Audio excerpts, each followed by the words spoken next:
자, 우리 다 같이 기도드리고 말씀 듣도록 하겠습니다. 주님, 은혜와 사랑을 감사합니다. 오늘도 이렇게 아름다운 날씨 허락하여 주시고 또 귀한 예배 처소를 저희들에게 허락하셔서 이렇게 주님 앞에 나와서 마음껏 찬양하고 즐거운 마음으로 주님을 예배하게 하시니 감사합니다. 주님의 앞에는 기쁨이 있고 주님 앞에는 의가 있고 평강이 있고 주의 앞에 구원이 있는 줄 믿습니다. 오늘 저희가 다 주님 앞에 나와서 이렇게 고개 숙여 싸우니 주님께서 함께하여 주시옵시고 오늘도 축복하시며 듣는 말씀이 또한 저희들에게 살아서 역사하여서 저희들의 생명이 되는 귀한 말씀 되도록 축복하여 주옵소서. 시종일관을 주님께 의탁합니다. 주님 홀로 영광 받아 주옵소서. 우리 주 예수 그리스도의 이름으로 감사하고 기도드리옵나이다. 아멘. 자, 오늘은 코람데오, 하나님 앞에서의 삶을 살려면, 이런 제목으로 함께 은혜를 나누겠습니다. 여러분들 솔직하게 코람데오라는 말의 의미 또는 들어보신 분, 못 들어보신 분 괜찮습니다. 우리 집사람이 설교를 이렇게 미리 들어보지 않습니까? 코람데오에 대해서 못 들어봤대요. 그래서 저는 그 못 들어봤다는 사실에 대해서 매우 당황했었습니다. 그런데 이렇게 사람마다 자기가 알고 있는 것 또는 들어본 것에 대해서 다 알려니 해도 또 그렇지 않더라고요. 그래서 오늘 여러분들이 코람데오 이거 몰라서 구원번 받은 거 아니에요. 그런데 이 코람데오의 삶을 사실 수 있는, 또 그렇게 사시는 여러분들이 되시기를 축원드립니다. 여기 두 그림이 있죠. 요거는 그 유명한 베드로 오순절 설교하는 장면을 이렇게 조각으로 만든 건데 참 핏줄이 아주 어떻게 이렇게 생생하게 이렇게 보이죠, 그렇죠? 그 어부로서 삶을 살았던 그 베드로가 또 예수님을 사랑하면서 따르긴 했는데 마지막 순간에 주님을 부인하고 난 모른다 그러고 나하고 관계없다고 이렇게 잡아떼고 얼마나 통곡을 하고 그러지 않았습니까? 그랬던 그분이 나중에 수제자가 돼서 오순절 이후에 많은 사람들 앞에서 수천 명, 수만 명 앞에서 마이크 없이 우렁차게 설교를 하고 그러고 복음을 땅끝까지 전한 주님의 귀한 사도가 됐단 말씀이에요. 자, 그가 오늘 본문에 읽어보신 것처럼 하나님 앞에서 이런 얘기를 해요. 하나님 앞에서 너희 말 듣는 것이 하나님의 말씀 순종하는 것보다 옳은가 생각해봐라. 그거 너희 정답 나오지 않냐 하면서 아주 담대하게 그렇게 복음을 전했던 바로 하나님 앞에서의 삶을 사는 귀한 주님의 제자죠. 여기는 아브람, 아직 아브라함이라고 불리지 않았습니다. 아브라함이 또 한밤중에 하나님이 불러내셔서 너는 내 앞에 행하여 완전하라. 내 앞에 라는 말씀을 또 아브라함에게 하셔요. 그래서 우리가 흘러넘어가기 쉬운 하나님 앞에서 라는 게 도대체 어떤 삶인가, 이걸 오늘 분명하게 아시고 그렇게 사실 수 있는 여러분들이 되시기를 주님의 이름으로 축원드립니다. 자, 그래서 코람데오란 말이 우리 주변에 상당히 많이 이용되고 있어요. 특별히 음악하는 분들은 뭔가 좀 이렇게 인텔리전트하고 그렇죠? 좀 이렇게 뛰어나고 막 이런 그런 거 좋아해요. 그래서 그 이름 붙일 때도 우리 저 사모님이 젊었을 때 그 아주 유명한 합창단 단원이었는데 오라토리오 합창단이에요. 그건 직업 프로들 합창단입니다. 거기에 활동했던 멤버예요. 그래서 국립극장에서 공연할 때 제가 가서 사진도 찍어주고 그랬는데 결혼 생활하면서 이제 못했죠. 그런 식으로 합창단 이름에 저런 코람데오 이런 걸 많이 씁니다. 그래서 코람데오 합창단 제12회 정기 연주회 이런 것도 있고요. 또 보면 교회마다 또 코람데오 성가대가 또 꽤 있어요. 여러 교회에 있습니다. 코람데오라는 게 뭔가 참 아름다운 의미를 주는 것 같아요. 이 학교는 교훈이 아예 정문 앞에 이렇게 돌에 새겨놔서 십자가 모습으로 이렇게 보이면서 코람데오 해가지고 이게 교훈이 돼 있어요. 조금 유치한 것 같지만 그렇지 않습니다. 이게 신학대학교예요. 신학대학교의 교훈이 코람데오. 그럼 코람데오가 도대체 뭐냐? 이게 하나님 앞에서라는 코람이 앞이고 이게 데오가 이게 다 라틴어인데 하나님이란 뜻이에요. 헬라어로는 theo, th 발음으로 되고요. 라틴어로 바뀔 때는 이제 데오, d로 쓰게 됩니다. 그래서 before the face of God, 하나님의 얼굴 앞에서, 원래 의미는 그거예요. 그 히브리 말로는. 근데 그걸 줄여서 하나님 앞에서 이렇게 된 거죠. 그래서 코람데오 이 용어가 한마디로 우리 삶의 자세를 잘 보여주는 말이기도 해요. 그래서 오늘 코람데오의 삶 여기에 대해서 살펴보려고 하는 겁니다. 자, 말씀드린 것처럼 아브라함이 99세 때 하나님께서 그에게 나타나셨어요. 하나님을 섬기고 살던 그 위대한 사람들, 매일같이 하나님하고 대화하는 줄 알지만 아니에요. 평생에 몇 번 하나님이 나타나서 말씀하는 그런 정도로 했지만 그 말씀에 의지해서 그는 살아갔던 거예요. 그러니까 99세 때 또 하나님께서 아브라함에게 나타나셨어요. 75세에 나타났고 또 95세 때 나타나고 그 몇 번 더 나타나시긴 했지만 뭐라 그러시면서 말씀하셨냐면 나는 전능한 하나님이라 너는 내 앞에서 행하여 완전하라. 별거 아닌 것 같습니다. 근데 이게 바로 코람데오의 삶을 잘 보여주고 있어요. 그래서 우리가 조금 이따 다시 분석하겠습니다만은 어떻든 아브라함에게 하나님께서는 코람데오의 삶을 요구하셨어요. 명령하셨어요. 그렇게 살라고 하셨어요. 그 다음에 또 오늘 베드로와 요한이 대답하여 이르되 하나님 앞에서 아까 말씀드린 거예요. 너희의 말을 듣는 것이 하나님의 말씀 듣는 것보다 옳은가 판단하라. 우리는 보고 들은 것을 말하지 아니할 수 없다 하면서 담대하게 우리는 하나님 말씀 그대로 전하지 않을 수 없다고 그렇게 말하는 모습이에요. 하나님 앞에서 이 말을 베드로 사도가 아주 용감하게 자신 있게 썼던 겁니다. 그래서 오늘 우리가 이 코람데오를 깊이 한번 보려고 하는 거예요. 자, 우리가 설교 중에 같이 생각할 내용은 첫째, 아브라함에게 명하신 코람데오의 삶, 이게 과연 뭘 뜻하는지 한번 분석을 해보고, 두 번째는 코람데오의 삶을 가로막는 장애물들은 뭐가 있는가. 많은 사람들이 코람데오의 삶을 못 살아요. 그래서 왜, 뭐 때문에 코람데오의 삶을 못 살게 되는가, 이걸 한번 봄으로써 우리가 코람데오의 삶을 살려면 어떻게 살아야겠는가가 또 답이 나와요. 그래서 마지막으로는 코람데오의 삶을 이루려면 어떻게 해야 될 것인가, 이렇게 설교를 내용을 잡았습니다. 자, 그러면 첫 번째, 아브라함에게 명하신 코람데오가 도대체 뭔 의미인가. 대단히 심플해요. 이 본문 중에 코람데오 삶이 잘 드러나 있어요. 보니까 첫째, 나는 전능한 하나님이라, 이 말씀이 코람데오 삶의 기초가 되는 걸 알 수 있어요. 그 다음에 너는 내 앞에서 행하여 완전하라. 아주 간단한 얘기죠. 이게 바로 코람데오 삶의 모든 요소를 다 갖추고 있는 귀한 구절이라 이거예요. 자, 그래서 이걸 한번 분석을 해보니까 첫째, 출발점이 여기 잘 나타나고 있어요. 코람데오의 삶을 딴 데 가서 출발해서는 안 됩니다. 여기서 출발해야 돼요.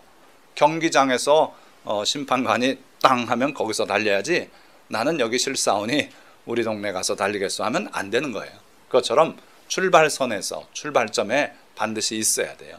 그래야 코람데오 삶이 되는 것이고, 뭐가 출발점인지 조금 이따 보죠.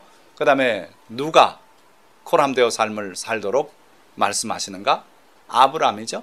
그러나 그 아브라함뿐 아니라 그 후대에 오는 모든 믿음의 사람들에게 하나님께서 공히 똑같은 말씀을 우리에게 하시는 거예요. 어떻게 해야 코람데오 삶을 사는지, 최종 목적지가 무엇인지, 이게 이 본문에 다 들어있다 이거예요. 첫째는 출발점이 나는 전능한 하나님이라 그러셨어요. 따라서 우리의 코람데오 삶, 이것은 우리 하나님은 전능하신 하나님이다 하는 인식에서 출발하라 이거예요. 너희 하나님이 너를 돌봐줄지 못 돌봐줄지 모르니 네가 알아서 살아라. 세속적인 출세 비법도 배우고 그렇게 살아가야지, 아이고 나는 다 일일이 못 돕겠다, 이러면 코람데오 삶 필요 없어요. 그러나 하나님께서는 우리에게 나는 전능한 하나님이라, 이 말씀을 하고 코람데오의 삶을 요구하셨어요.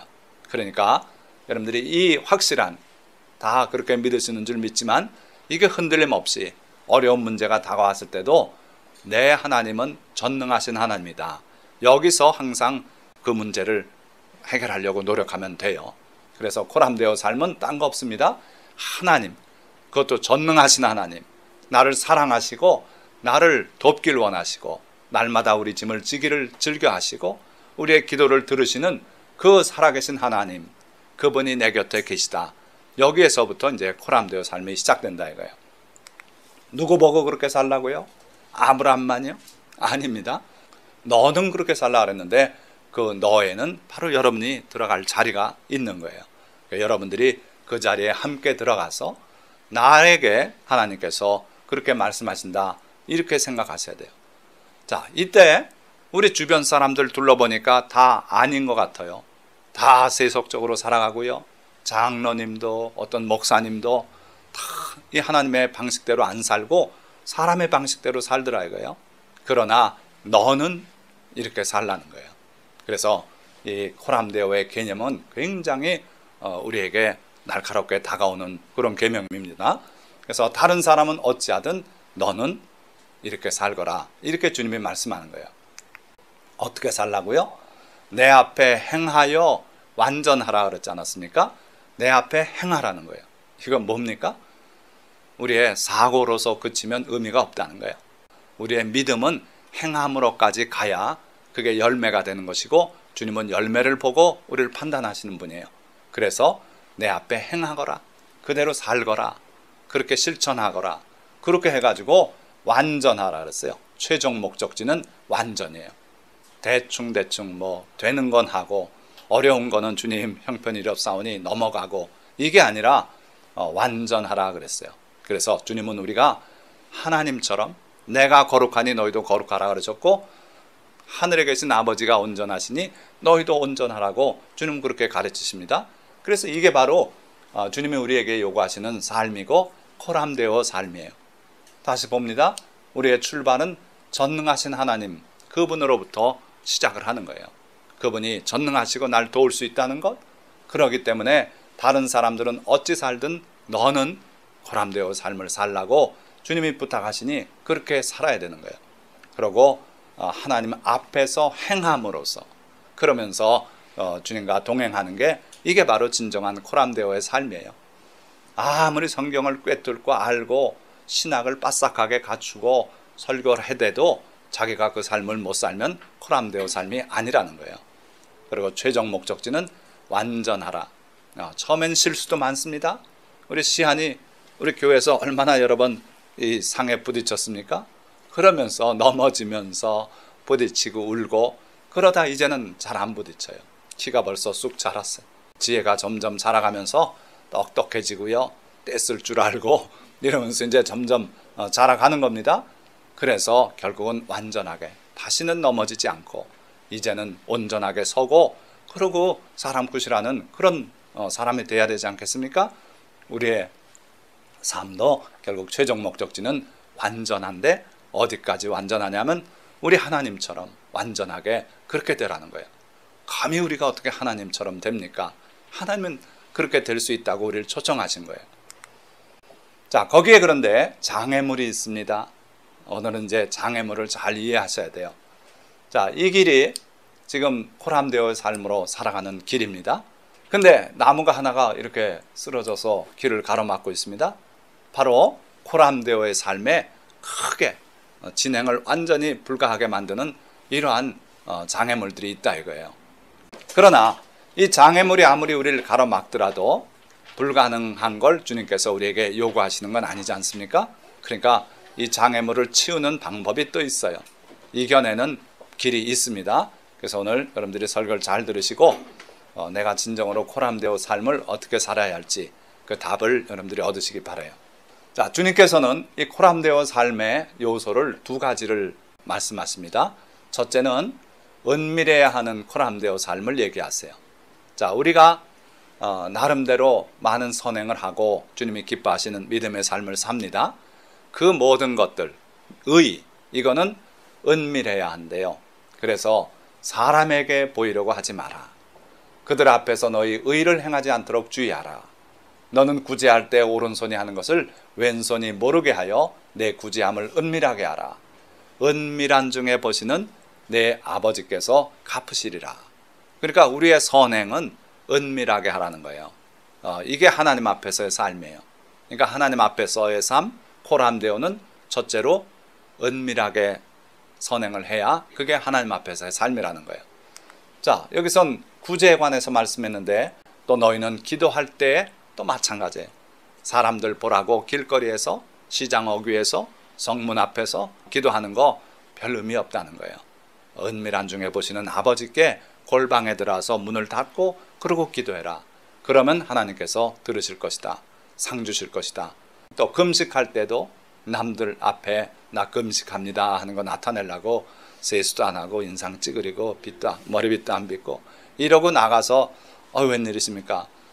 금식 중이라 뭐 이러고 하면 이거 죄다 헛거다 이거예요. 그러니까 세수하고 머리에 기름 바르고 남들이 볼 땐 아무 일 없는 것처럼 그러고 금식해라. 그래서 은밀한 중에 보시는 너희 아버지께서 갚으시게 해라. 이게 바로 코람데오 삶의 기본 원리예요. 그러니까 사람 본다고 사람 앞에서 사람 보라고 그렇게 사는 것은 코람데오 삶이 아니라는 거예요. 자, 그러나 때로는 주님께서 우리에게 사람 앞에서의 코람데오 삶을 요구하세요. 그건 뭐냐면 너희가 사람 앞에서 나를 시인하면 나도 하나님 앞에서 너희를 시인할 것이요. 너희가 사람 앞에서 나를 부인하면 나도 하나님 앞에서 너희를 부인하겠다고 분명히 말씀하셨어요. 이건 공적인 경우에 내가 많은 사람들 앞에서 우리 하나님의 영광을 드러내고 이런 삶을 살길 또 원하셨어요. 그러니까 선행은 은밀하게 아무도 모르게 하고 또 공적인 장소에서 내가 꼭 이 말을 해야 될 것 같으면 그 말을 해서 하나님의 영광을 드러내고 이렇게 하라는 거예요. 베드로가 제사장 무리들이 협박을 하고 그리고 다시는 예수의 이름으로 말하지도 말고 전하지도 말라고 그렇게 할 때 담대하게 하나님 앞에서 너희 말 듣는 게 옳은지 하나님의 말씀을 듣는 게 옳은지 생각해봐라. 그러니까 많은 사람들 앞에서 담대하게 얘기해야 될 건 하는 것이 바로 코람데오 삶이다 이거예요. 어떤 분들은 자꾸 은밀한 중에 하는 것만 코람데오로 생각하는데 그게 아니라 은밀한 중에서 우리의 선을 행하고 또 공적인 장소에서 또 드러낼 수 있는 그러한 용기가 바로 코람데오의 삶이에요. 자, 하나님께서 아브라함 보고 나는 전능한 하나님이라 너는 내 앞에 행하여 완전하라고 그렇게 말씀하시는데 과연 그 말씀이 현실성이 있는 말씀입니까? 여기에 대해서 회의적인 분들이 있어요. 그런데 오늘 성경은 뭐라고 말씀합니까? 완전할 수 있다는 거예요. 자, 그 예수님보다 6개월 먼저 태어난 세례 요한의 부모님들입니다. 제사장이었던 사가랴 그리고 레위 족속이었던 엘리사벳 이 두 부부 사이에 세례 요한이 태어나지 않습니까? 이 두 사람이 하나님 앞에 의인이니 코람데오 의인이니 이렇게 말해요. 그러니까 하나님 앞에서 의인이다. 하나님께서는 심장 속까지 우리 마음 속까지 영혼 깊은 곳까지 뚫어보시는데 그 하나님의 눈빛에 관찰하시는 그 통찰력의 의인이더라 이거예요. 구체적으로 말합니다. 주의 모든 계명과 규례대로 흠이 없이 행하더라. 그러니까 의롭게 주님께서 요구하시는 코람데오 삶을 완전하게 이룰 수 있다는 거예요. 이뿐입니까? 노아도 그래요. 이것이 노아의 족본이라. 노아는 의인이요 당대의 완전한 자라. 완전하다 그랬잖아요. 하나님께서 아브라함 보고 괜히 완전하라 그럽니까? 완전할 수가 있거든요. 사람으로서. 그래서 물론 힘들어요. 우리 모두가 노아처럼 또는 엘리사벳, 사가랴처럼 그렇게 의인이 되긴 어렵습니다. 그러나 될 수 있어요. 이런 예들이 있기 때문에 하나님께서 우리에게 격려를 하시는 거고 그렇게 마음 먹고 의롭게 살겠다고 하면은 도와주시겠다는 거예요. 그래서 모범으로 완전한 자라 그는 하나님과 동행하였으며 세 아들을 낳았으니 셈과 함과 야벳이라. 우리 시안이 돌보는데 얼마나 힘듭니까? 예배 시간에 고집 피우면 참 어려움 당하지 않습니까? 애 낳아서 길러보세요. 거기서 인내심이 나오고요. 거기서 진정한 사랑이 나오고 이런 거예요. 굉장히 힘들어요. 기저귀 요즘 일회용 기저귀도 있지만 우리 때는 애 넷 다 기저귀 빨아서 길렀어요. 그러다 보니까 참 참을성도 생기고 이렇게 되는데 노아도 그랬어요. 아들을 셋을 낳아서 기르면서 하나님과 동행했대요. 그 애들 뒷바라지 어렵고 피곤하고 그런데도 또 주님 앞에 기도할 시간엔 기도하고 이렇게 했다는 거예요. 그래서 그가 의인인 거예요. 할 일 다 하면서도 그렇게 했어요. 세상 등지고 수도 흔들어가면 다 거룩한 도사처럼 될 수 있습니다.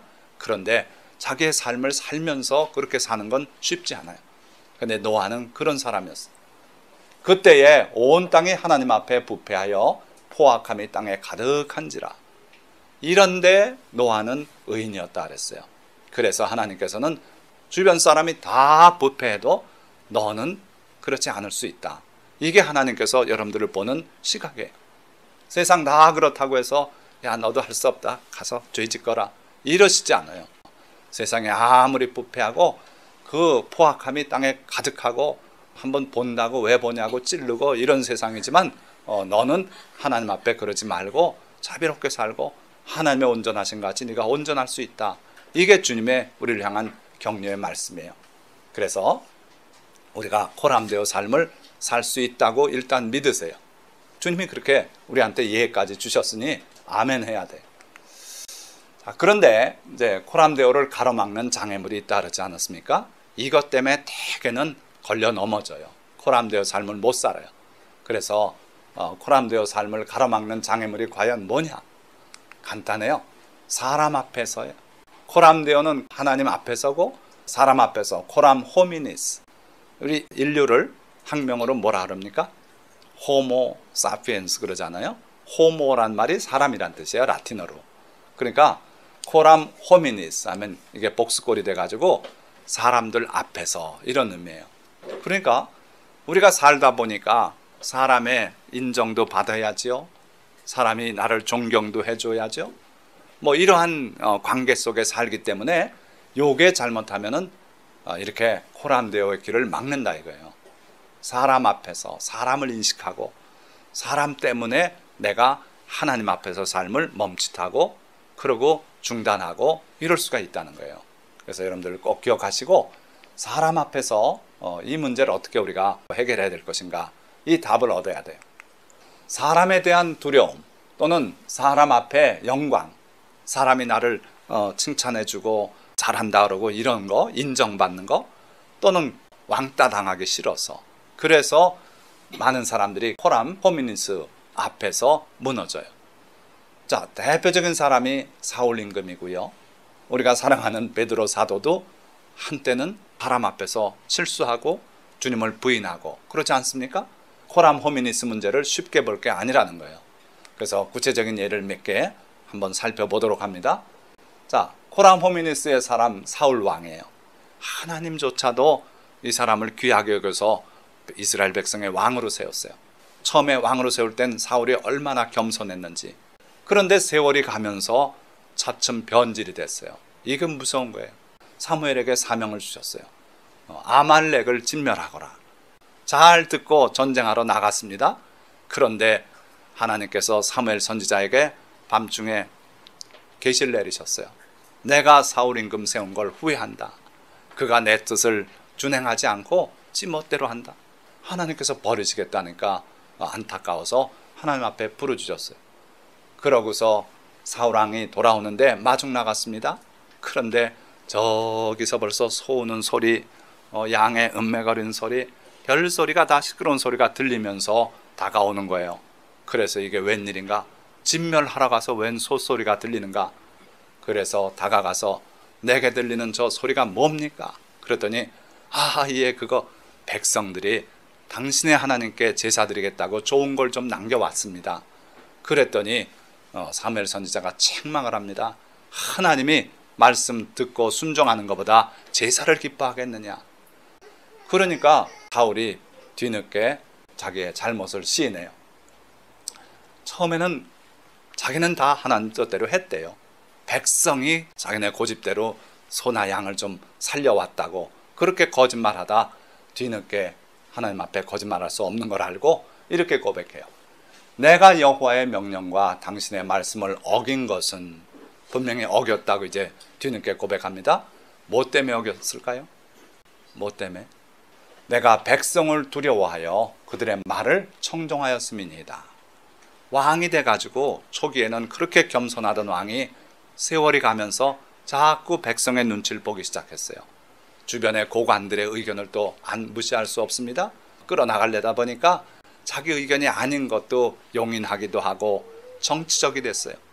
시각이 자꾸 하나님에게서 사람으로 향했던 거예요. 백성이 지금 좀 살려갑시다 하니까 그 말을 청종했다는 거예요. 이게 바로 코람 호미니스가 나타난 거예요. 그러니까 사울은 그것 때문에 망한 겁니다. 딴 것 때문에 망한 게 아니에요. 하나님을 바라보고 살던 사람이 백성의 눈치를 보고 이러기 시작했던 거예요.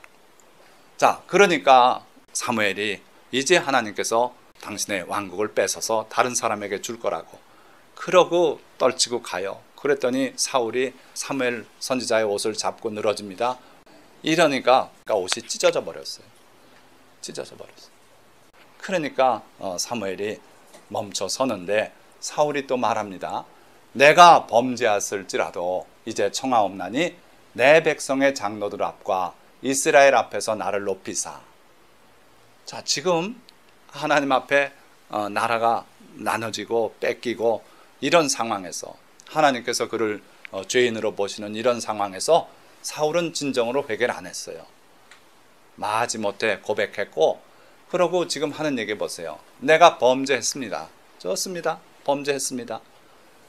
그런데 이제 청하옵나니 내 백성의 장로들 앞과 이스라엘 앞에서 나를 높이사. 자기 체면을 봐달라는 거예요. 그래가지고 나와 함께 돌아가서 내가 당신의 하나님 여호와 앞에 경배하게 하소서.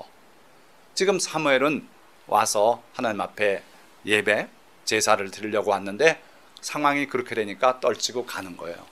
그랬더니 붙잡고 늘어지면서 같이 가서 예배 드리게 해주십시오. 그런데 물론 하나님 앞에 예배 드리고 싶은 마음도 있었겠지만 여기에 동기가 슬쩍 나와요. 당신이 떨치고 가면 내가 이 백성들 앞에 뭐가 됩니까? 그러니 제발 백성들 앞에서 내 체면 좀 살려주십시오. 그렇게 해서 장로들 앞과 이스라엘 앞에서 나를 좀 높여주십시오. 지금 사울은 뭘 보고 사는 사람입니까? 오직 코람 호미니스의 사람이 되고 말았어요. 사람들의 칭찬과 사람들의 지지와 사람들의 의견이 더 중요해. 하나님 앞에 지금 쫓겨나는 그런 상황인데 그거 회개하려고 엎드려서 용서를 구하고 이러지 않았어요.